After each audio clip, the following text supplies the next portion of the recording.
ప్రభునందు ప్రియమైన దేవుని బిడలారా, ఈరోజు మనకు దేవుని వాగ్దానము మొదటి యోహాను పత్రిక 4వ అధ్యాయం 4వ వచనము.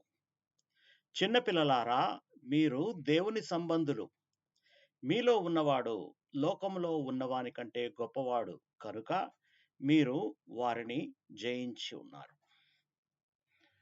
ప్రభునందు ప్రియమైన దేవుని బిడ్డలారా, ఈ చదవబడిన వచనం మనకు ఒక గొప్ప సత్యాన్ని బయలుపరుస్తుంది.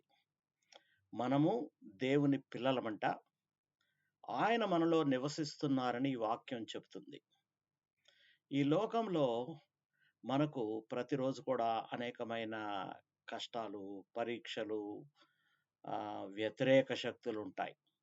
కానీ మనలో ఉన్నవాడు అంటే పరిశుద్ధాత్మ దేవుడు లోకంలో ఉన్న ఏ శక్తి కన్నా కూడా చాలా గొప్పవాడు. మన బలం కాదు, కానీ దేవుడు మనతో ఉండడమే, దేవుని సాన్నిధ్యమే మనకు విజయానికి కారణం. అందుకే మనము భయపడాల్సిన పని లేదు.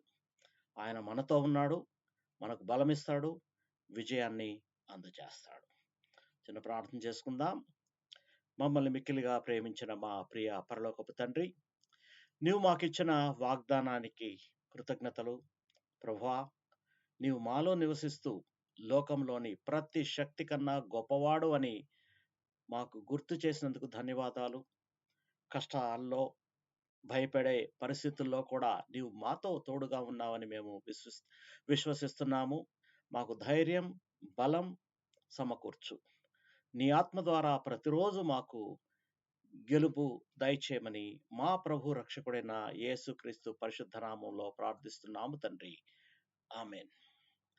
మీ ప్రార్థన అవసరతలకు నాకు వాట్సాప్ మెసేజ్ చేయొచ్చు.